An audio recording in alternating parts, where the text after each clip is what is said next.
What's up, ladies, gents, and wrestling fans? I'm Dominic D'Angelo. It's Rumor and Innuendo. It's a Wednesday. I'm of AdFreeShows.com, SEScoops.com, and Brass Ring Media. Per usual, I'm here today with Mr. Robert Karpolis. Robert, man, we got a lot to talk about today on a dynamite kind of Wednesday. Well, Dom, I wish there was some sort of emotion I could convey to of how I feel that it's dynamite. I'm at a loss for words. I wish I could think of the right sort of emotion here. Is it? I'm so excited, and I just can't hide it. Was it that, Robert? No, that definitely wasn't it. They stole our bit. Wait, who? Yes, they did. They stole our bit of acknowledging how unbelievably stupid that was. I don't know. I think they should have played that the whole time instead of bodies hit the floor. Oh, there's a lot to unpack. We haven't gotten a chance to really talk Double or Nothing. I know we're going to do that at some point here today. There's a couple other news stories you wanted to you wanted to touch upon, so yeah. I will lean on you, Dom. Okay, let's give some shout outs real quick to some folks in the chat. We got Triple E in the house. He says, does WWE want the fans to forget that Bronson Reed tried to put Seth out of the pasture a few months ago? Oh, no, they acknowledged it. And Paul Heyman is such a grand, wise man and master negotiator, and that Seth Rollins is such a benevolent individual looking for the future of the industry. He was willing to do what was best for business and put what happened with him and Bronson Reed in the past. Yes, the greater good, if you will. Have you ever seen Hot Fuzz? Yes. A big bushy beard. All right. 6'9" says, good day, all right. Congrats to JC Jane. She's the new NXT Women's Champion. Yes, reports are that Stephanie McCourt may be headed to Raw, Robert. I didn't even have that on the rundown. Well, there you go. Way to go. Dom, best in the business. Devin Dallin. Hi, everyone. Just got a suggestion to watch the Daily Wrestling Hotline. What is that, Dom? Ooh, that's my Daily Wrestling Hotline.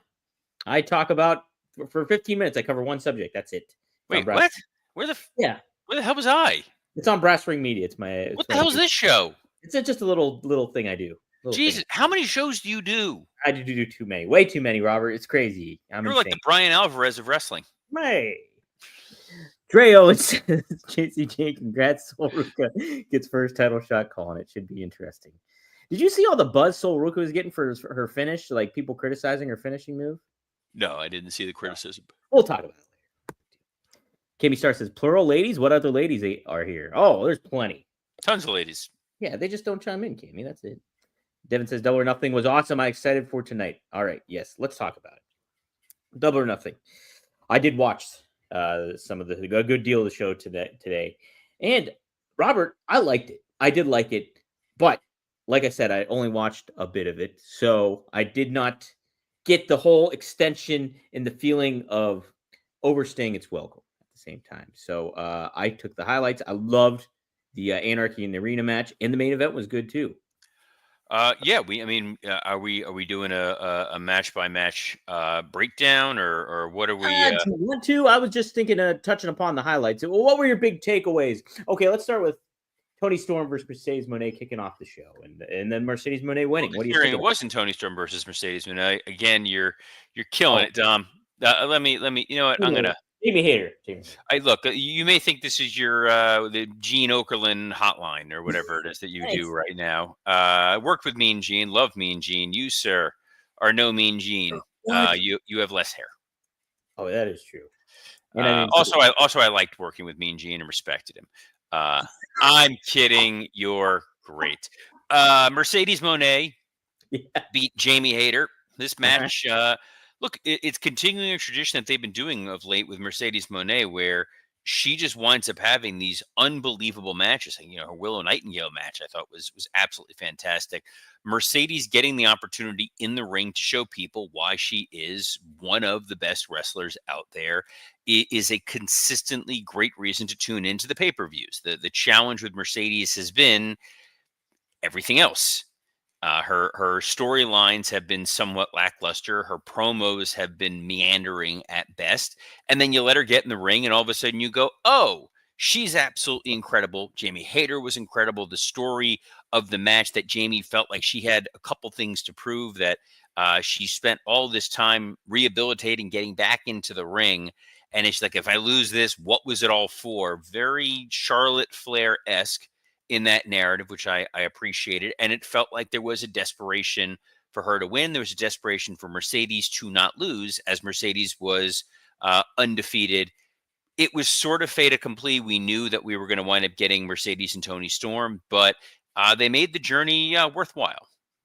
Yeah, I think she needed to win this match. I think she's been there for what? It has to be over a year at this juncture. So her not being in the women's world title picture just feels really, really a big misstep. And so they're correcting course here, and that's what I like to see. Yeah.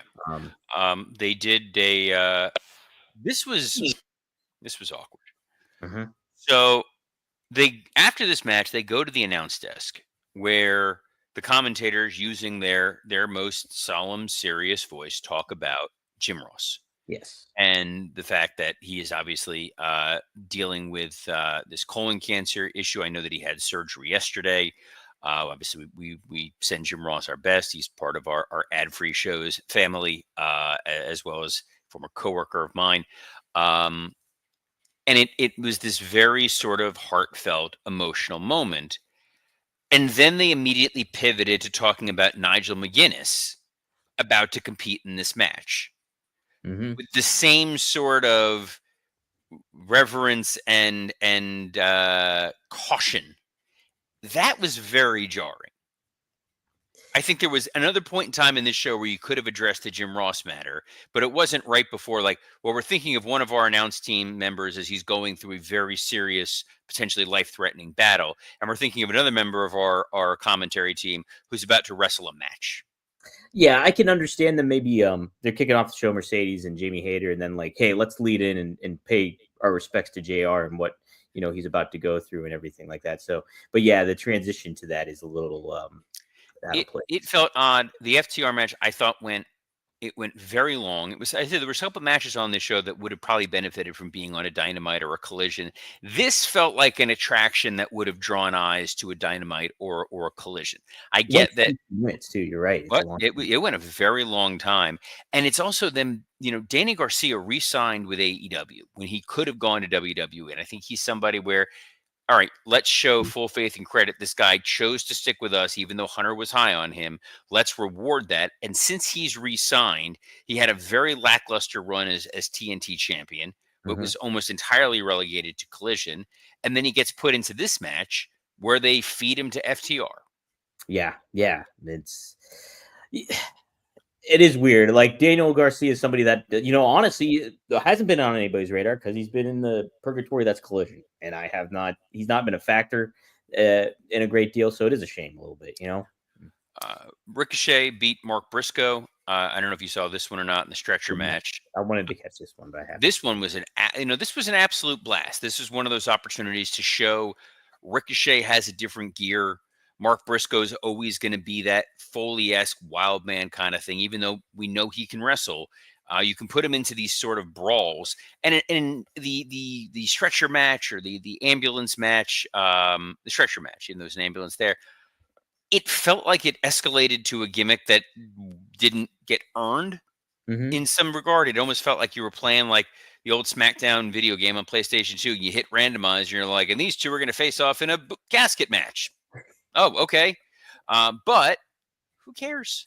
Yeah, it was a blast. It was a fun match. You got blood. You got an opportunity to show that Ricochet can roll up his sleeves and use those scissors in a more appropriate match style. And it got heel heat on him. They were able to pay it off later. And I think it was a really good decision. It was a nice change of pace for them there. Next up, Hurt Syndicate beat the Sons of Texas, Dustin Rhodes and Sammy Guevara. This was an interesting choice. Explain. Why, thank you, Dom. Yeah. They just established MJF with the Hurt Syndicate. I probably would have done a match on TV first with Max as part of the Hurt Syndicate, then this match. Because this, again, was in furtherance of a storyline. It was, how is MJF going to coexist with Lashley and Shelton? Right. And you could have told this first in, let's say, the Top Flight match, where you see Max is interfering on their behalf when they don't need it. And then you're continuing it here while giving Dustin the opportunity to have a match 6 years after his Double or Nothing match with Cody, which is one of the all-time matches. Yeah. So I love the parallel there. It just felt like, hey, we have a lot of stuff we need to tell in this match, and your broader audience, your wider eyeball set, is on Dynamite. Right. So I would have liked to have told that story there, reinforce it here, and keep it going. But I thought all those guys were really, really great. This was another really, really solid match in the broadcast. There's a comment here from Shadow. I want to take a look at Yes, I was going to bring that up at some point. But here. It says, I think Robert doesn't understand AEW and can't accept it being different than the WWE product. Some of us don't like sports entertainment. Robert, what do you got to say about that? I completely understand the AEW product. Was part of the folks that helped create the initial blueprint that led to AEW. But I think the idea is it can absolutely be different from the WWE product. When they try to be WWE light, that's when they tend to be at their worst. But there's certain tried and true bedrock principles and ideologies that work with a broader wrestling audience. And the fact of the matter is they have an incredibly talented roster. They put on a tremendous pay-per-view, and their ratings week after week are attracting a quarter of what WWE is drawing.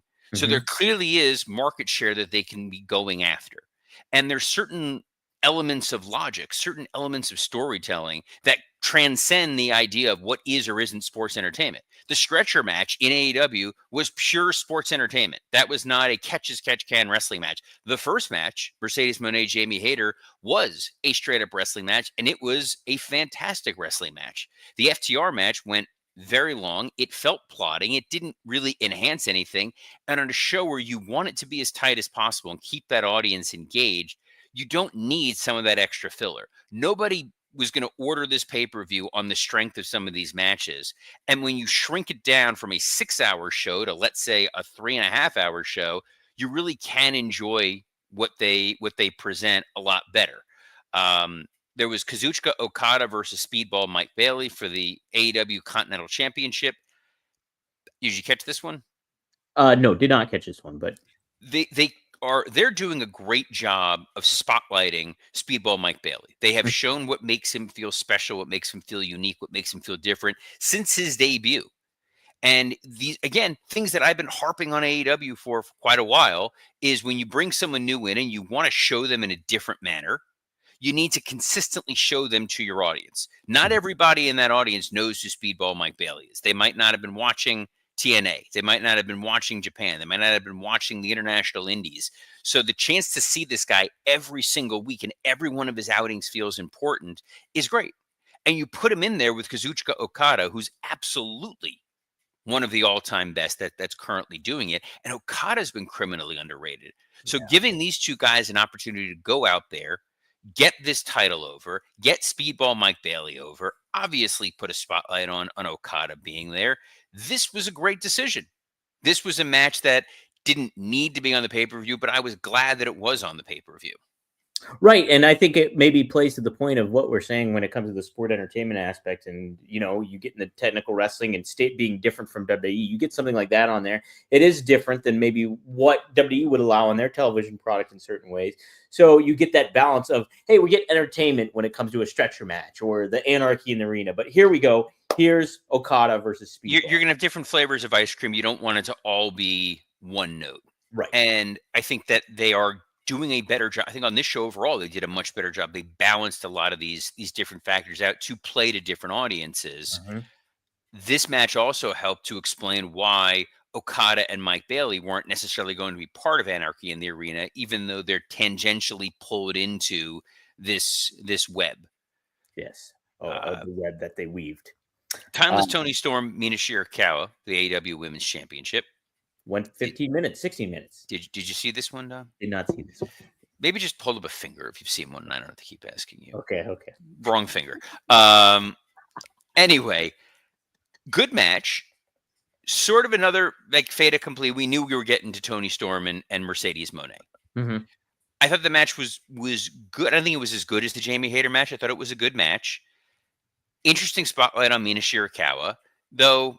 This was her first kind of big match as a member of the AEW roster. She didn't win.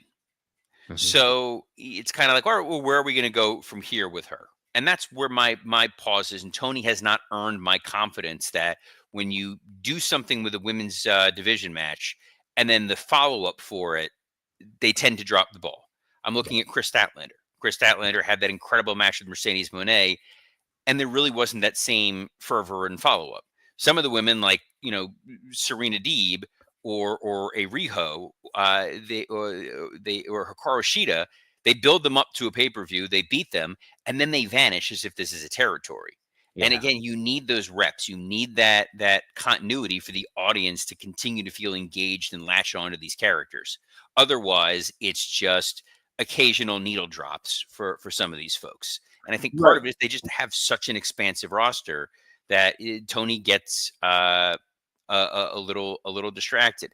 And if you like distraction, Anarchy in the Arena was the wrestling equivalent of Tony's "I'll have what he's having" match. Sorry, I had to sniff there for completely unrelated reasons. I'm not implying anything whatsoever. Hey Dom, looking for the finger. Oh no, I watched this one.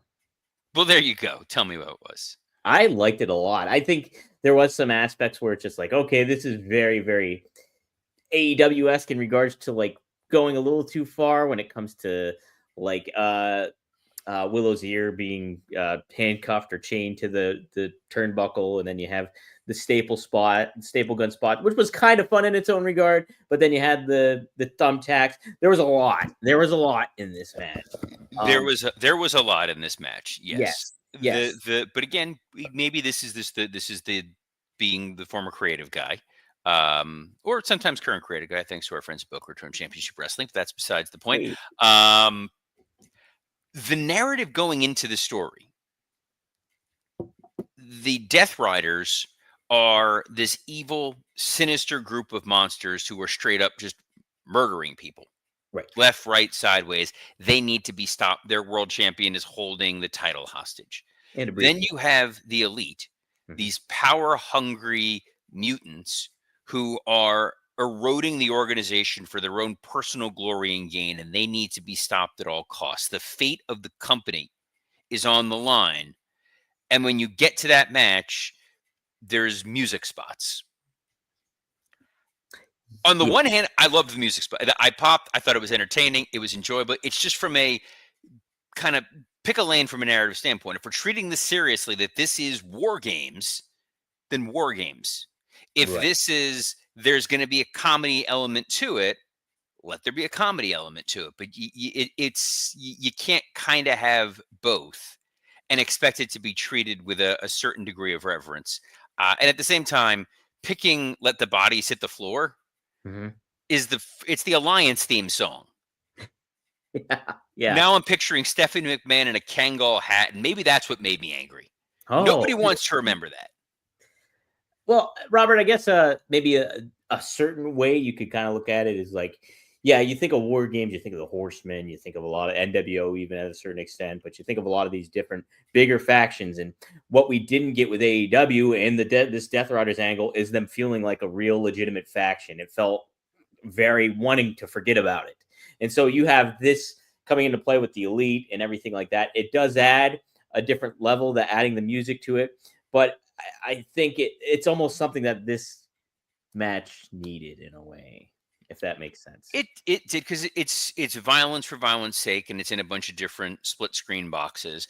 I like that they incorporated the ambulance, and then Mark Briscoe showing up drenched in dried blood was a really cool visual. Locking the Death Riders into the ambulance was a nice touch. It was odd that they made such a big deal about Gabe Kidd. Yeah. And then Gabe Kidd was not part of the match as an active participant. He showed up at some point, and then it became about his war against Kenny Omega. Right.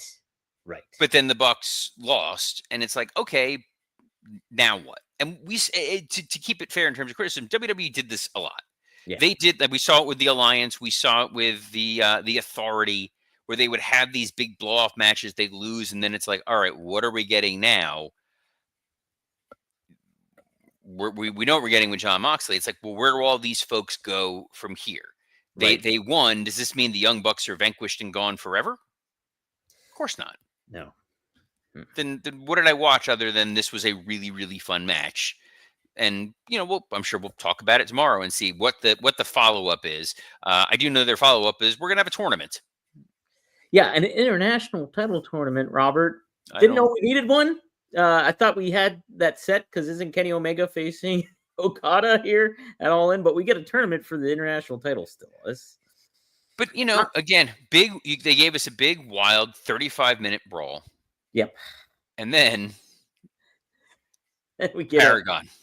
Yes. This is when I said yesterday I let out an expletive of just, are you like? This was where I'm like, this is too much. Okay. Nobody needed this. Nobody wanted this. This could have been cut for time. This was your 12:55 Saturday Night Live sketch. Like, guys, we just want to get to the main event.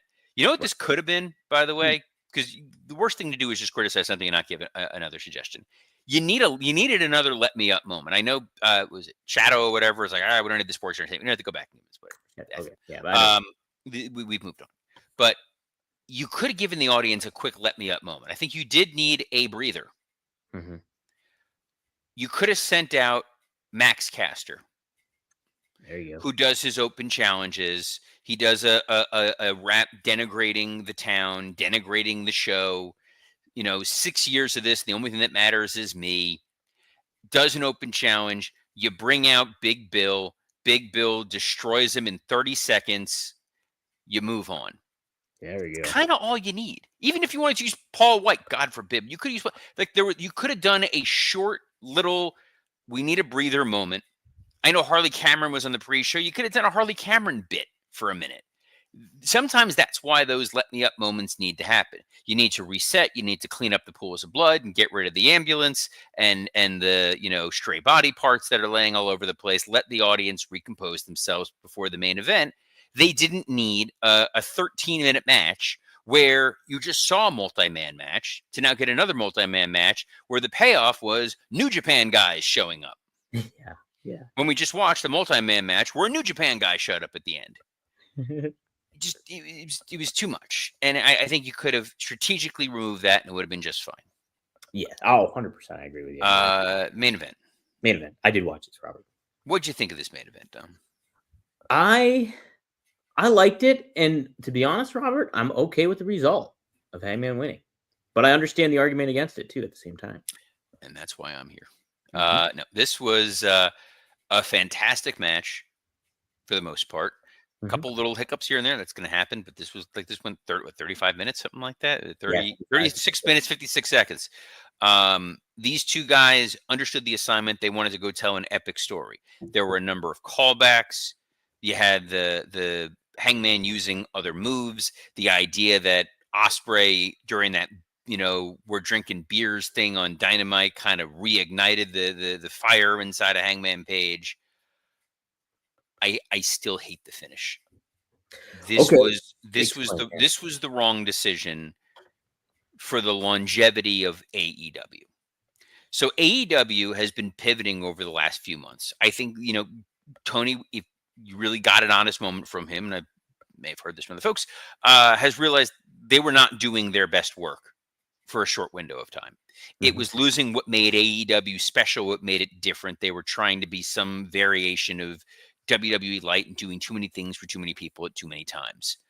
There has been a more streamlined, cohesive show in the last 2 months minimum, perhaps a little longer, where we're focusing on the right guys, the right talent, and the right stories.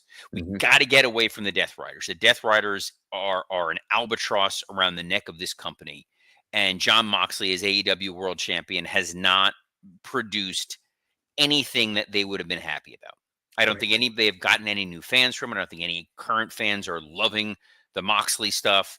It's long in the tooth. It's disjointed. It's confusing. It's weird, and it's been going on since September. It's been too long. It's been a very long time for there to be no payoff. Mhm. All in, their biggest show of the year, their WrestleMania, was an opportunity to really turn the page, no pun intended, to Please. give you that fresh start. You wanted a moment there that the audience has never seen. Will Ospreay ascending to be the guy in AEW is something that the fans are incredibly behind. Mhm. He feels new, he feels different, but it feels well earned. And he's a guy who's been a great ambassador for AEW in the media. He's been someone who's been talking about, like, look, I chose to come here. I left New Japan to come here. I could have gone to WWE. I want to be here. I believe in this company. I believe in this roster. Put this place on my back. Let me be the guy. And you only get a few opportunities of that in wrestling, especially at a WrestleMania where you can anoint somebody and make them the guy. You want that WrestleMania 14 moment of Stone Cold Steve Austin beating Shawn Michaels. Mhm. They had it, and they didn't go with it. And it feels very AWA-ish, where they couldn't pull the trigger on Hogan. Going with Hangman, who we've already seen win the AEW World title. Mhm. We've already seen his title run be less than spectacular. We know all the baggage in TV mode where he tried to murder Swerve Strickland. His character's gone through all these weird ups and downs. We know the behind the scenes stuff with him aligned with the Bucks. The fact that he's bringing in, the bad memories of all the nonsense that happened with Punk. Like, it was a chance for a fresh start. And Ospreay beating Moxley becomes a really interesting path forward. There were people who kept thinking that potentially it was going to be Darby that was going to be the guy to upend Moxley. Could very well still someday be Darby being the one to upend Moxley. Darby chose to climb Mount Everest. Darby had there's other areas and interests. Like if he could go play softball, I think he would love to go play softball. I just think Ospreay would have been a shot across the bow of, this is our guy, this is our company going forward. Get on board, get excited. Hangman does not have that same feel. And I think that there is a possibility that Moxley retains it all in. Who? Please don't say that. There is a possibility that Hangman. I said I would have liked to have seen a Hangman heel turn. Quite frankly, I think that could have been really interesting. It felt like you could have done Hangman and Swerve teaming up against the Young Bucks to pay off that story. Like these two men who hate each other are brought together for a common good. And that gives you an extra match on the show. Now it's like, well, what are we going to do with Ospreay? Is Ospreay losing the momentum? It's like when Lex Luger failed to win the WWE title, that was the end of it for That him. was it. The audience is only forgiving up to a certain point. I know the AEW audience is going to be more sophisticated for some of it, but they had a chance and they didn't go with it here. And the takeaway was, why didn't they, as opposed to, oh, I can't wait to see what they do with Hangman Adam Page and John Moxley. Yeah, so I think the only thing, and I'm with you. I think the aspect of Ospreay is like a fresh slate, clean slate for them. And moving forward, it's like, hey, let's look ahead here.